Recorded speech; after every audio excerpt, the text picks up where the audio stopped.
Hello. We're back with the janky setup. Hey, you might prefer it like this. Let me know in the comments if you do for some reason, and I guess I can do these videos like this in future. But welcome to my WWE Raw premiere on Netflix review. Yeah, let's just jump right into it. I have thoughts. I have many thoughts on this show, to be honest. Although, looking at my Word document, doesn't look that long, so I guess I'm just gonna have to elaborate. I only take like brief notes, so I don't like script this or anything. I'm sure you can tell that these ramblings are not scripted. So the opening package, like the opening video package on the screen around the ring, that was really cool. Like both in terms of like the aesthetic of having the screen wrap around the ring, but also like the package was cool. I believe Triple H. I don't know why Triple H has got flack for this, because he almost certainly didn't write this. But I believe Triple H has gotten grief off some fans for using insider terms like heel and face and work and shoot and whatever else. But, like, it's 2025, guys. Pretty much every wrestling fan, I'm pretty sure, knows at least those sort of terms. They didn't go, like, super inside baseball with anything. But heel and face... Like it's not the Carney days anymore. Everyone calm down. I thought it was kind of cool actually that they acknowledged the different insider terms that everyone knows and just were willing to use them. Then at the end of the video package, the curtain around the ring dropped and Triple H was just inside the ring, which was again pretty cool. He did a real quick like welcome to the show rah rah promo. Then The Rock came out and did a welcome to the show. Aren't I cool? I'm big chief man. Acknowledge Cody and Roman promo. Rock and Cody had a hug, which it was just a weird moment. As someone said on some social media while we were watching this, someone said like, so did Cody just forget about all the times Rock like beat him down and left him bloody and what have you? And I'm like, yeah, he just forgot his memory when Kevin dropped him on his head recently after Saturday night's main event went off the air. Like he just forgot that bit of his career, so he's cool with The Rock now. I made a note. Bear in mind, this is only after a couple of promos. Are WWE being paid per mention of Netflix? Is that how the deal is made? Is set up? Is what's the word I'm looking for? I can't think of it. Let me know in the comments what the word is. There's like a particular word for how a deal is put together, and I just can't think of the word. But yeah, is that the deal? Like they get paid more per time they say Netflix? Because my God, they said it a lot on this show. We then had the entrances for the opening match. Then we had the introductions, and then we had a video package. So for the live audience, I guess Roman and Solo just kind of stood there, which was probably weird. The opening bell for the first match was over 30 minutes into the show. I'm not sure exactly when it was, but it was definitely over half an hour into the show. It's going to be a running theme that me complaining about that. Sorry if you're like the one guy who got really pressed about me complaining about it on Threads, and you're like, oh, it's just WWE. No, it's not. It was so much worse last night than it usually is. But also, just saying, oh yeah, they always do this awful thing, so you should just accept it. That's not the defense you think it is. Like, I just want a bit more wrestling on my wrestling shows, and I don't like WWE are willing to throw around the word wrestling and stuff again. So, like, I get that the presentation is a certain way, but this was taken to the extreme. Like, anyway, so the opening match was Tribal Combat, Solo versus Roman Reigns. I put that this was kind of a slow build. Someone else pointed out on Threads that it bugs them, the fact that this blood feud, the match started with a tie-up, like a lock-up, whatever you call it, in the middle of the ring. I call it a tie-up from back in the WWF Warzone days. Who remembers that? But yeah, they built a slow-paced, very deliberate, story-based match with plenty of interesting things going on. It reached its crescendo with all the interference, though, which, you know, standard in a Bloodline Saga match, right? Tama Tonga and Jacob Fatu got involved, and Sammy and Jimmy Uso came down. Then Kevin Owens came down and stunned Roman. Then Cody Rhodes came out to clear off Kevin Owens. And then eventually we had the finish of the match came after 2 spears from Roman to Solo and pinned him. Which was a shame because I really, really liked my spicy prediction. I think I knew even when I was making it that it was wrong and that Roman was probably going to win this match. But sometimes getting a +1 on your prediction score isn't worth as much as the potential of being I said this would happen when it's something a little bit out the ordinary. So I took a risk. Didn't pay off. Oh well. Yeah, after the match, The Rock came back out with no music, no fanfare, just walked to the ring, and I put in my notes, because I wasn't sure if he was going to turn on Roman now that he was the tribal chief. I put, too late, Dwayne Stuffer. Yep, that's his full name. Dwayne is short for Dwayne Stuffer, obviously. But he actually didn't turn on Roman. He actually bestowed the Ulafala on Reigns. He did the presentation over the head. And then they did the muscle man arm shake meme. I actually sent out the meme with just the arms labeled as The Rock and Roman Reigns. Yeah, and that was about it, really, I think. I don't think anything else really significant out. They had a bit of a stare down before the handshake, but that was just to tease us, I think, with the clash, rather than actual tension. I don't know. My HUD is doing my head in on this video. I wish it would just stay put. I'm bringing back the red hoodie if you don't behave yourself. Right, up next was a New Day promo because they had to cancel the match between New Day and Rey Mysterio and his mystery partner. I guess they either changed the plans or figured they couldn't possibly fit a 5th match onto a 3.5-hour Raw. So instead the New Day cut a promo about how they didn't want to perform in front of an LA crowd because they don't deserve it, and then they ripped on Kendrick Lamar, who I'm guessing is an LA guy. Yeah, they've really quickly gone from like a really interesting heel turn to just being very cliche, bog standard heels. Like berating like they should have gone after the local sports team while they were at it. It was all very very generic, and I thought they were going to be a really interesting pair of characters. Like with the whole thing about we did nothing wrong. Like, they're still kind of doing that bit, but they've already just turned to, like, insulting the audience and stuff. So it's harder to stand by your stance of we did nothing wrong when you're just going out there and insulting the crowd. Like, obviously they're going to boo you if you insult them. Like, oh, we're telling the truth in 2025 and people are booing it. Shut up, Xavier. Like, it doesn't hold water the same as they were doing at first. Which is a shame, because I think they had, and still have, to be honest, lots of potential as this heel version.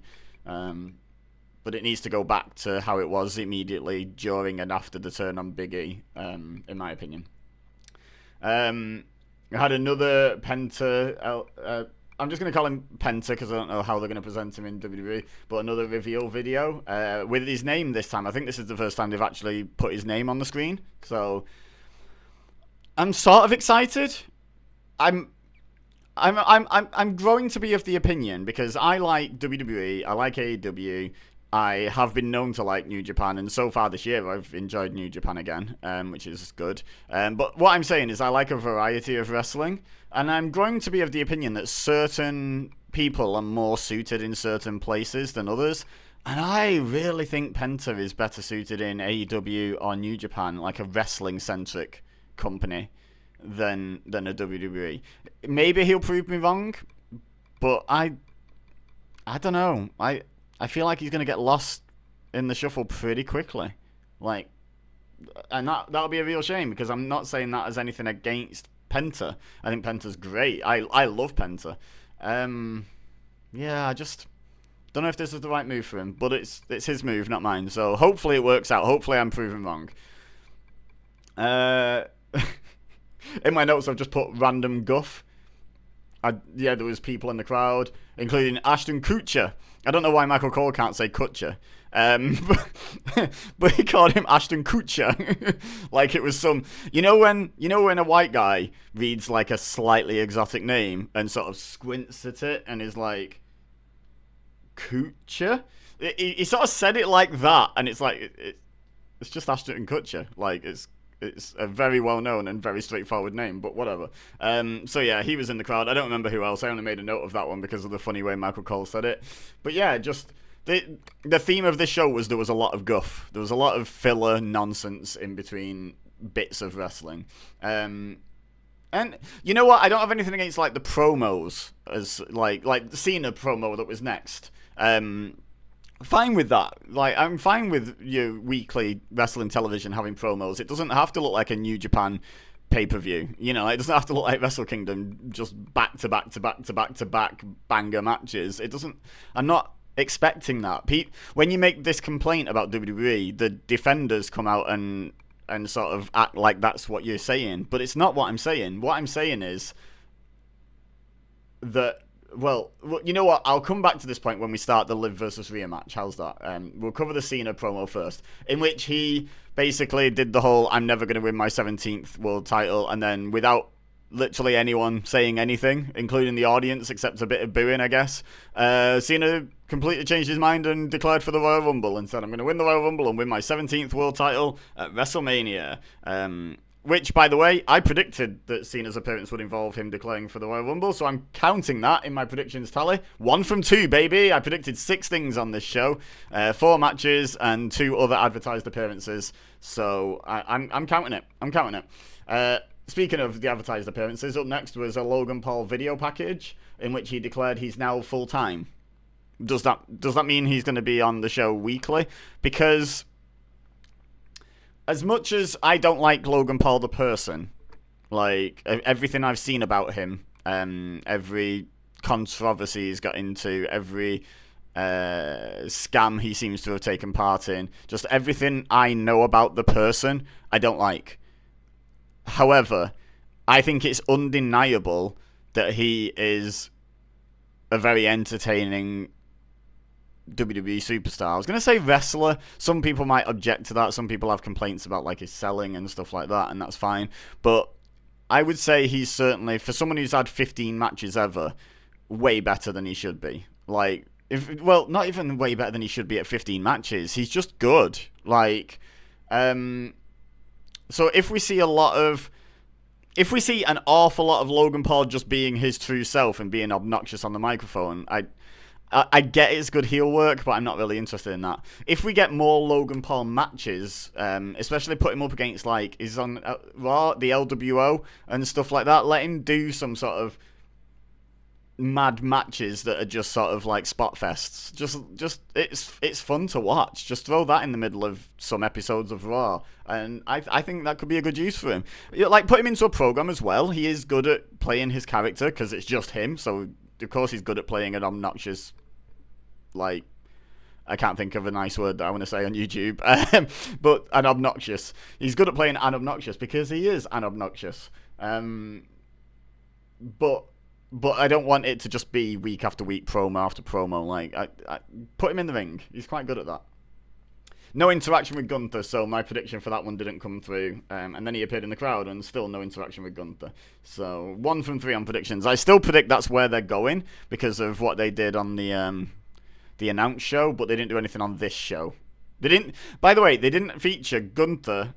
They had a video package for Gunther or Cody, except for him being in the crowd and running interference during the tribal combat. They didn't feature either of their top champions on this massive night where they're saying, hey, people of Netflix that tune in because you used to watch us in the Attitude Era, hey, let's have a look what WWE are doing now, because I've already got a Netflix subscription.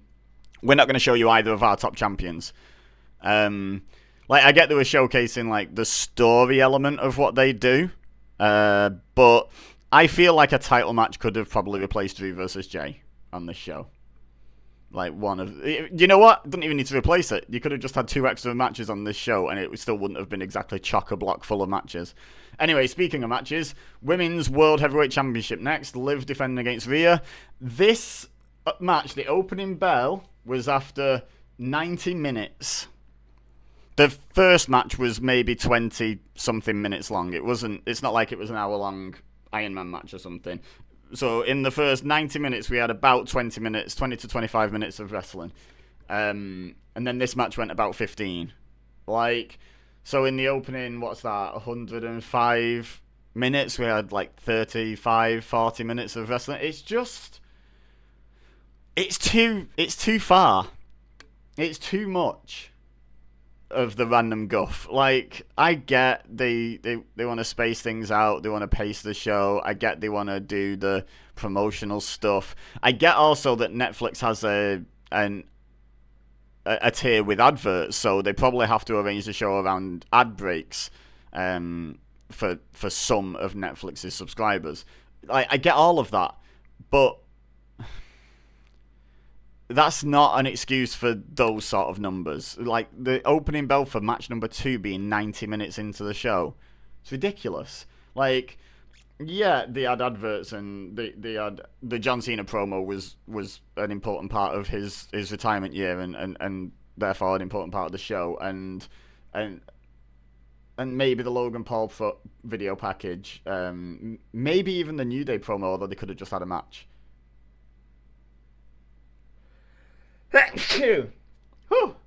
Excuse me. Hope I remember to cut that out.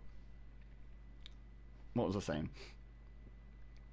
Yeah, even the gratuitous self-serving pat yourself on the back nonsense from Triple H and The Rock, I can kind of cope with on the premiere episode. It's all the spending 5 minutes looking at everyone famous who's in the crowd because you want people to believe you're a big deal because 10 celebrities like you. You know, like, all that sort of nonsense, all that filler. Like, it could have been an extra match or two. Like, genuinely, easily. Like, would it be cramming it in to have 2 matches fully take place within the first 90 minutes of a wrestling show? Like, start, have the match, finish within 90 minutes. If you think that's cramming, I don't know what you want from your wrestling. Like, I'm not asking for it to be like back-to-back 15-minute bangers. Oh, there was 90 minutes, so they could have had 6, 15-minute bangers. Like, let's go. Let's cram this thing. Like, I understand that's not WWE's product, but it's just, it makes me think of when I play Total Extreme Wrestling, and you set like your product settings, and you set like the ratio of match to angle. WWE's ratio in this first 90 minutes was like, what, I don't know, 20-30% match? That's ridiculous. That's crazy numbers. Anyway, let's get on to the match, shall we? Let's not spend as much time not talking about wrestling on the review as they spent not having wrestling on the show. So, the match itself was fine. Liv versus Rhea. I say it was fine. It took me 4 attempts to watch it. So last night, I was up late, I was tired, I've not been sleeping great, so I wasn't concentrating the best, and this did not keep my attention the best. And then today, again, I kept drifting. I kept, ending up checking my phone, and I don't know whether my ADHD is to blame for that, or the match wasn't that compelling. I suspect it's kind of some combination of the two. But yeah, it took me 4 attempts, I watched it last night, but barely saw any of it. And then this morning, when I got up, I was like, okay, I'll rewatch the every match except the first one because I don't really remember much about them. And I kept catching myself just being like, I've not watched any of this again. Rhea Ripley's in control now, and last I was watching, Liv Morgan was beating her down. What happened there? And rewinding. And like I say, 4 times it took me to watch the match. Liv kicked out of a Riptide, and Rhea kicked out of an Oblivion onto a chair, which was a fun callback to how Liv beat Rhea. Was that how she actually won the title at SummerSlam, or was that in one of the earlier defenses? I can't remember, but I know she beat her once by doing an Oblivion onto a chair, so that was a fun little callback, but this time Rhea kicked out. Then the end of the match came. Liv tried another Oblivion, but Rhea just sort of held onto the ropes and just said no, blew her a kiss, hit 2 Riptides and pinned her. So I predicted Rhea to win. So yay! I was in 2 minds about this one, but yeah, I think it makes sense to put the title back on Rhea now. 2 predictions out of 4. Whoop whoop! Doing great. After the match, Dom got in the ring, seemed to be sneaking up on Rhea, but then when she turned around, he offered her a hug. And then Rhea, pretended to accept the hug and then kicked him in the balls and then hit a Riptide. Good stuff. Then The Undertaker made an appearance. For some reason, the the way we needed to celebrate a new women's champion was to have a guy who most definitely voted against women's rights ride his little motorcycle around the ring and steal a bit of her thunder. Like, it was fine. It was a cool moment. Maybe Rhea was into it. Maybe Rhea can look past the politics and just be like, look, this is a legend. I get a segment on Raw, having won a world title with an absolute legend of the business. And that's fair enough. You know, artist art. I get it. I didn't personally care for it. You know, Rhea can have her opinion on it. And I don't know that that's Rhea's opinion, by the way. Rhea might have been uncomfortable with this segment. I've got no idea. Like, but what I'm saying is, Rhea's thoughts on it don't really change my thoughts on it, in the sense that I'm still I'm here doing a review of the thing I've watched. I'm going to give my thoughts on what I thought of it, and I didn't love it. Like, was it a cool moment for Rhea if she took it that way? Yeah, of course it was. Like, am I happy for her having a cool moment? Yeah.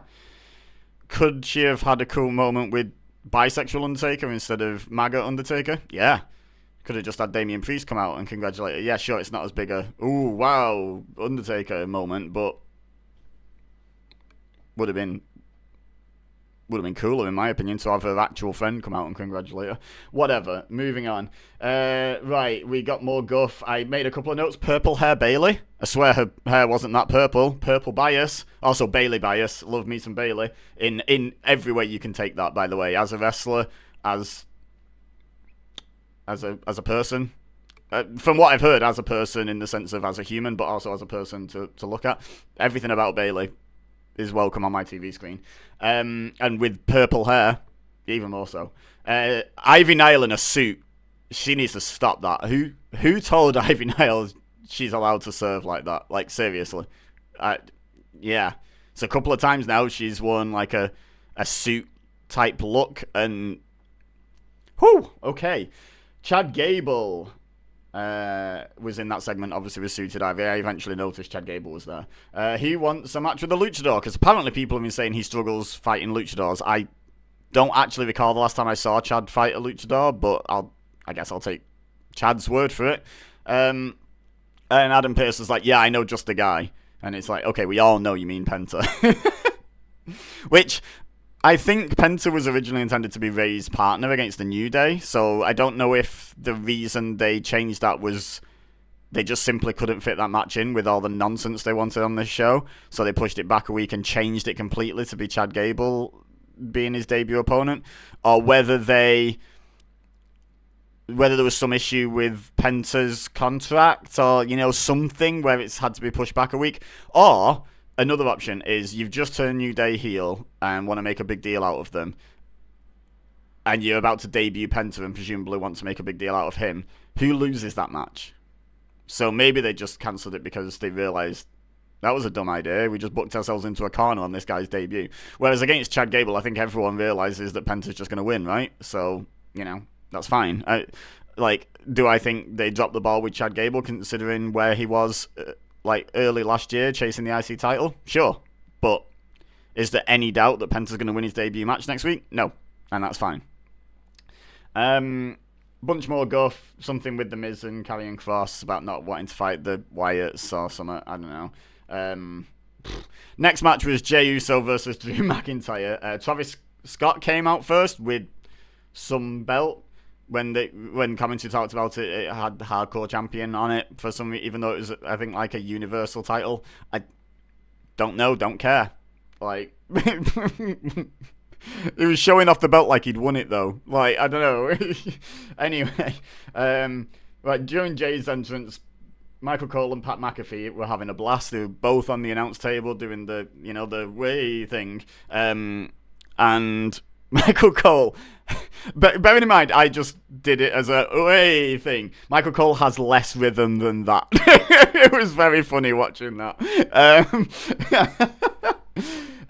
Right, so let me talk real quick about Jey Uso's entrance here before we get into the match, because this is kind of very symptomatic of what the problem was with the show, which is we had Travis Scott's entrance, who, okay, then we had Jey Uso's entrance, then we had an ad break, then we had more of Jey Uso's entrance, then we had a video package about Drew McIntyre leading into being about this match, then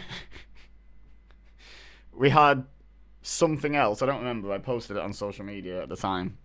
I can't remember what it was, but we had something else. Then we had more of Jey Uso's entrance, and then, sorry, adjusting my mask. Then we started Drew's entrance. Why did we need all of that nonsense just during Jey Uso's entrance? Like, do you know what I mean? That's just time wasting. That's not adding anything to the presentation. I don't believe there's a single wrestling fan alive that thinks it's better to have Jey Uso's entrance, ad break, Jey Uso's entrance, video package, Jey Uso's entrance, Drew McIntyre's entrance, match. There's no one alive that thinks that's better than just Jey Uso's entrance, Drew McIntyre's entrance, match.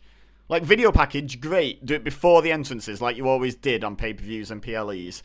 Ad breaks, like, sure, they're a part of weekly television. Do the ad break and then come back for, like, advertise after the break, Jey Uso versus Drew McIntyre, and then come back from the ad break, maybe halfway through Jey's entrance, so the fans have something to do during the ad break, and he can do like a bit of a prolonged entrance, but we still get to witness, you know, the fun that is Jey Uso's entrance and everyone being super into it. Like, it's so easy to just do in a slightly different order, and it's so much better. But anyway, Jey started the match hot with a suicide dive to Drew while he was out on the outside making his entrance. Like, as soon as Drew took his eyes off Jey to walk towards the steps to walk in, boom, Jey Uso. And, you know, they got the match off to a hot start. I will note that the bell for this match was at 2 hours, 8 minutes into the show. For the third match. But anyway, again, I honestly, after the hot start, I struggled to stay focused on this match. I rewatched it this morning, and it was fine. I don't feel like I was really compelled by much on this show.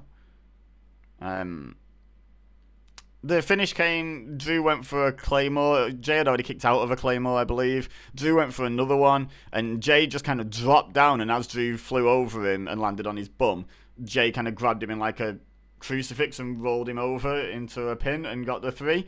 So, pretty anticlimactic finish, I would say, to, again, something that was supposed to be quite a personal match. But, you know, it was fine, I guess. I always think when I see, like Jey got taken out backstage by Drew and had to take a couple of weeks off and then comes back and wants his revenge. And he wins by roll-up. Is that really revenge? You didn't exactly beat the guy up, did you? You just rolled him up. I don't know. I always feel like within kayfabe, wrestlers shouldn't be satisfied with that sort of win in a personal situation. But I predicted Drew to win, so I was wrong. So 2 out of 5. Woo! Then we had a Gunther video package.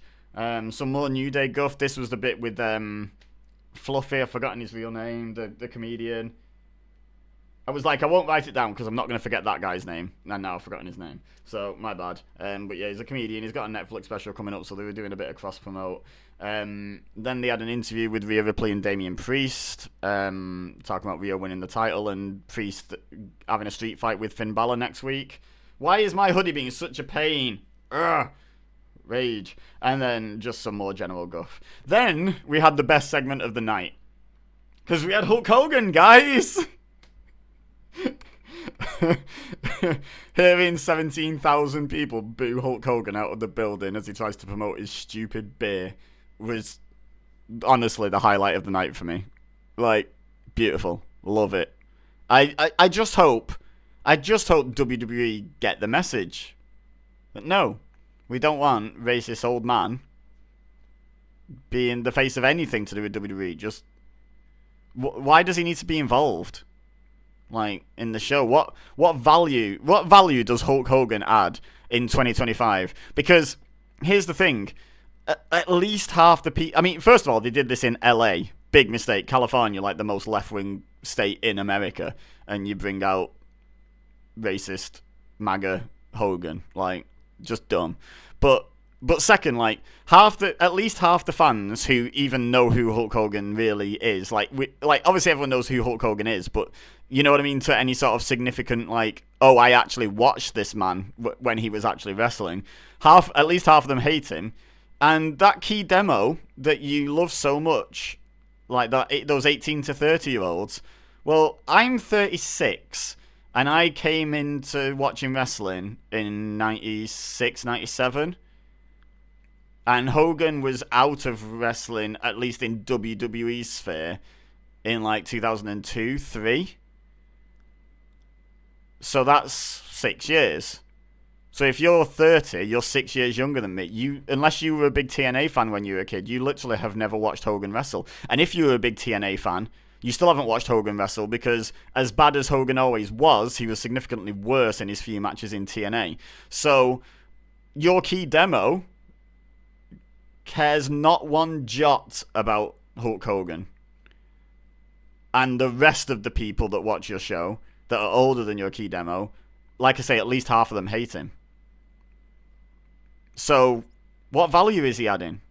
I mean, sure, I was massively entertained by him trying to cut a promo over 17,000 people booing. I'm a bit disappointed they didn't manage to get it up. I think they probably turned the crowd down, because they didn't manage to get it up to like Dominic Mysterio levels, which, yeah, it's fun with Dom, but it's kayfabe hatred.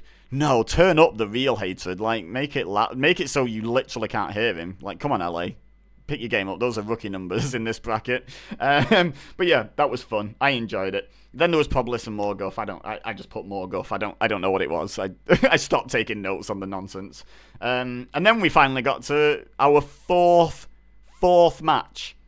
I didn't make a note of when this started. I think it was about 3:45 UK time, which is 2 3/4 hours into the show, and we're starting the fourth match. Seth Rollins versus CM Punk. And look, anyone who knows me knows I'm a massive Punk fan. I discovered Punk in Ring of Honor. Like, that's where I first encountered CM Punk, and I've been a fan since, like, solidly. Anytime he's been in wrestling, I've been a fan. This match was, and I do think Seth Rollins is a really good wrestler too, but this match was so mid.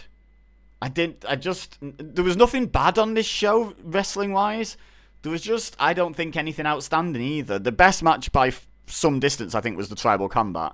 And even that, I don't think was that amazing. It was good, but was it in any way comparable in quality to, like, the Roman J matches, the Hell in a Cell I Quit, the first Tribal Combat? Maybe the first Tribal Combat. I don't remember that being that great either.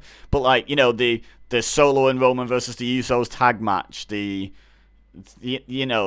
Roman Sammy match, like, the Bloodline Saga is inherently going to be compared to the Bloodline Saga. And that match was, anyway, we're not talking about that match, we're talking about Rollins and Punk. But what my point was that Tribal Combat was significantly better than this, and I don't think it was that great by the Bloodline Saga standards. That was the point I was trying to make. So bringing it back to Rollins versus Punk now, like I say, just not as good. Just not as good. Where does this match stand? For me, this was probably the second or third best. It was about on par for me with Liv Rhea. And then Jay versus Drew was probably the least interesting match. I wouldn't say it was a bad match. It just, yeah, it was fine. Yeah, but I struggled to get fully invested. Felt like it was missing something. I couldn't tell you what it was missing, but it left me with a feeling of I've watched most of a match there. Like, there was something else needed to really tip that over into being like a really compelling, great match. It just wasn't. Punk won with 2 GTSs. Seth hit a GTS on Punk. Punk hit a stomp on Seth. There was some fun bits. The story of the match was like Seth losing his cool constantly and basically losing to it, I guess. Like, there was bits where Seth was arguing with the ref and it allowed Punk to recover and kick him in the face and what have you. So, yeah, that was kind of the story. I predicted Punk to win, so 3 out of 6, 50-50. I think I was 3 out of 6 on matches as well. If you take out the John Cena and Logan Paul predictions, I was still 50-50. So, very proud of that. I should have just predicted Roman to win. Like, it was so obvious, but I really wanted to just be someone who could say, I called it if Solo did win. But yeah, I really should have just picked Roman. Anyway, let me know your thoughts on the show in the comments section. I'm curious to hear what you thought of the show. Leave a like if you enjoyed this video. Subscribe if you're new here. I'm going to be uploading lots of wrestling reviews, wrestling gameplay stuff, predictions, watch-alongs of like classic stuff on anniversaries and what have you. Loads of wrestling content. So drop a sub, hit that bell if you don't want to miss an upload, and yeah, I'd be really grateful. But for now, all I have left to say is thank you very much for watching. As always, I've been EBEZA, you've been amazing, and I'll see you next time.